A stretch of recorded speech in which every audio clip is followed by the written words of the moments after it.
Hey, welcome back to Jazz Time. JazzTime.com is an online store that buys, sells, and trades authentic luxury watches. We make these videos so you can easily choose the best watch for yourself in the comfort of your own home. We offer the lowest prices anywhere online. If you'd like to know the price, simply click on the links in the description below. We greatly appreciate if you purchase your next watch from us at JazzTime.com. Today we'll be taking a look at the Rolex Datejust 31. The reference number for this one, 278273, meaning that it is the the two-tone, or in other words, yellow gold Rolazor from Rolex. And this one with the dark gray dial, sunray, of course, with diamond set hour marks, yellow gold fluted bezel, with a Jubilee bracelet. Again, the reference number 278273. I'll be going over the case, the dial, the bezel, the crown functions, movement, as well as the bracelet, and I'll be giving you my thoughts on these throughout this video. So starting off with the case, it's in the name, Datejust 31. From finger to thumb, that's 31 millimeters. The diameter between 2 o'clock and 8 o'clock positions of the case, same as the 10 o'clock to 4 o'clock. Same distance, same diameter, same 31 millimeters. You have the monoblock middle case with the screw-down case back and the Rolex winding crown to ensure water resistance down to 100 meters or 330 feet below sea level. Looking at the overall case finish here, you have a nice high polish based out of the Rolex Oyster Steel. The Oyster Steel being a combination of the hardest steel imaginable, combined with other minerals to make it a very, very high polish. Under the stickers, a little bit hard to see, but it's certainly there. The high polish is incredibly lustrous in any lighting condition. All right, now sitting on the very front of this case, you have the yellow gold fluted bezel, and that comes with the overall two-tone look here, or what they call the Rolazor look.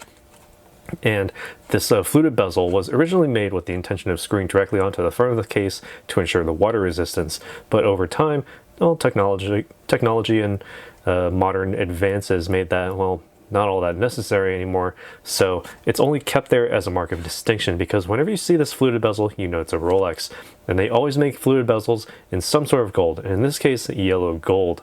And taking a look at this dial, very high contrast here. We have the dark gray dial, a sunburst pattern, as you can see, or sunray patterning as they call it, with 18 karat yellow gold matching markers for all of the 10 diamonds on the dial as well. The diamonds themselves also all hand placed and regularly sized as well, and facing all in the same direction, or radially at least.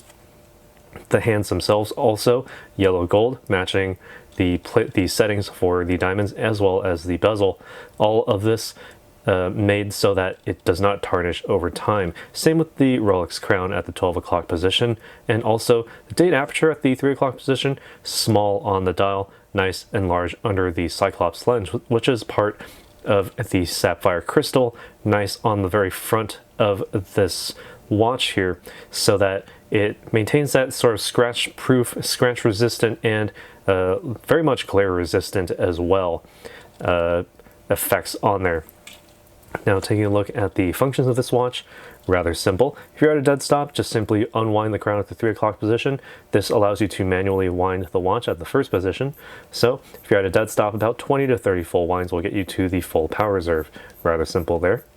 All right, pull the crown out to the next position and rotate the crown counterclockwise to advance the date forward. Now it's about two stops for a quarter turn, so an eighth of a turn to advance it by 1 day.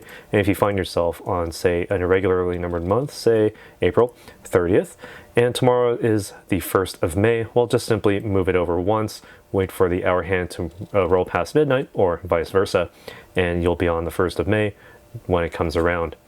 Right, pull the crown out to the final position. Note that the seconds hand does stop, so you can then adjust the minute hand precisely wherever it needs to go based on the position of that seconds hand.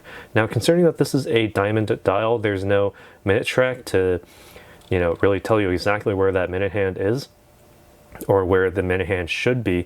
But what you can use is the rehaut, the engraving of the name Rolex in the inner bezel. As you can see, a little bit hard to see here. I'm focused as closely as I can, but you can see that basically the letter X marks every 5 minutes on this dial. So based on the position of that seconds hand, you can move the minute hand precisely wherever it needs to go. All right, and once you have it synchronized up to an atomic clock, just press the crown back in to start up that second hand once more. And be sure to wind it tightly against the case to ensure the water resistance. All right, so what makes all of this work on the inside? It's the movement, the 2236 caliber made in-house by Rolex. You can't see through the case back, but you do have that added sense of security from the solid steel.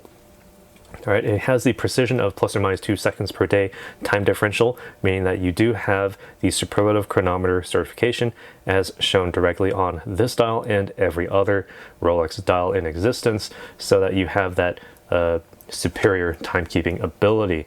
The functions here allow you to have the center hour, minute, and seconds hands with the instantaneous date with the rapid setting and the stop seconds for precise time setting. Those features of which I had just demonstrated using the crown functions.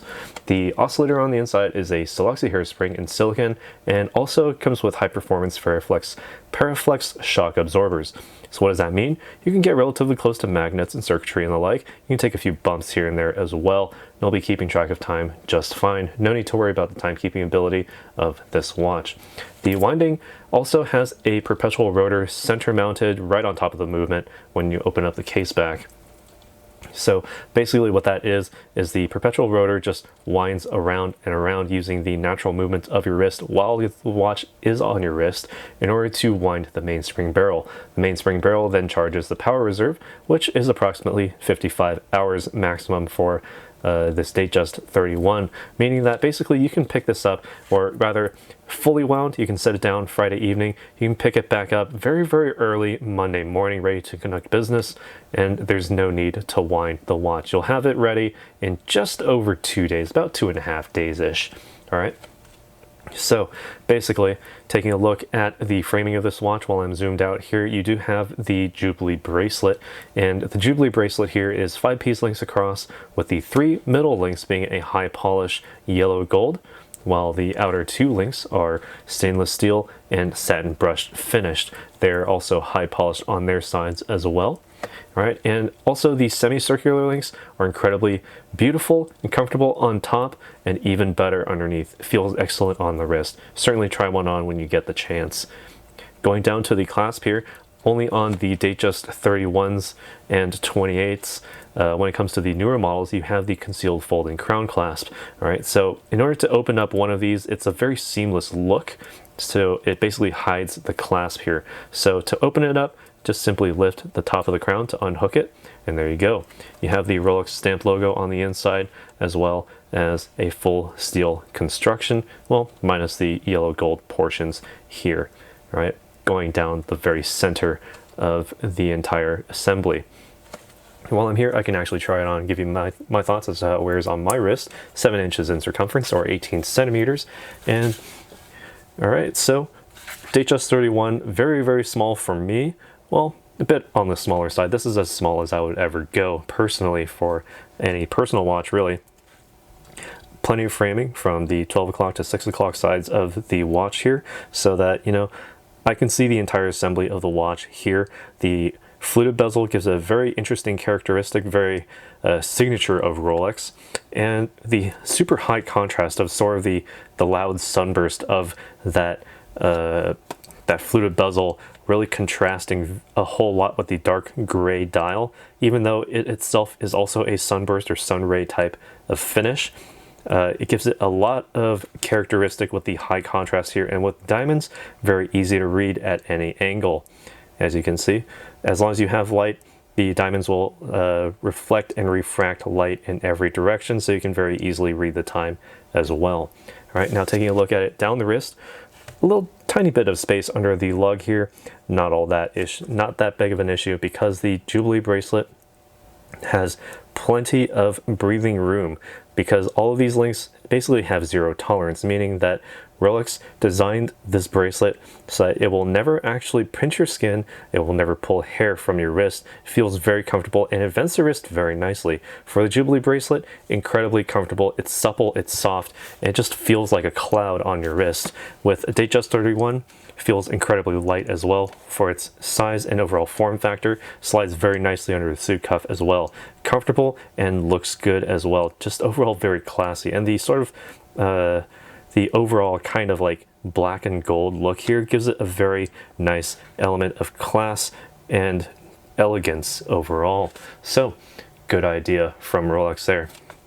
But that's enough of what I think. What do you guys think about this watch? Let us know down in the comments below what you think about this Rolex Datejust 31 with dark gray dial, diamond hour marks, yellow gold fluted bezel, and Jubilee bracelet. Again, the reference number for this one, 278273. Let us know what you think down in the comments below. If you enjoyed this video, if you learned something, be sure to leave us a like. It helps us out quite a bit. And subscribe if you haven't already. Hit the bell notification so you can be notified when we go live with another video like this one. And as always, if you'd like to purchase this watch or any other watch, visit our store at jazztime.com. Links in the description below, or you can get it for the lowest possible price anywhere online. If this one sells and we don't have another one on our desk, we'll just find another one for you. No problem. Take care. We'll see you in the next video. If you want to find out more about the watch you just saw in the video, you can just click below on Show More to see the full description. Then you can check the link next to Model as seen in video, click on it and you will get to the proper page where you can see all the details. If you're watching on the mobile phone, you have to click on the arrow down on the right hand side below the video to see the full description. If you like this video, please give us a thumbs up. If you would like to share this video with your friends, you can use the share button below and share it on any platform you like. If you have questions, constructive feedback, want to tell us about some mistakes or misspeaks, just write a comment below. If you want to see more videos like this, you should subscribe to our channel and visit our channel page where you can find all the videos. And if you're interested in a specific watch brand, you can check out our playlists. If you want to check the price for a watch or want to buy one, remember at jazztime.com you always get a steep discount, so you should check the prices with us. If you want to know the price for a specific watch, just go to Google, type in JazzTime, plus the brand, model and the details you're interested in, and Google will find the right page for you. Thank you for watching.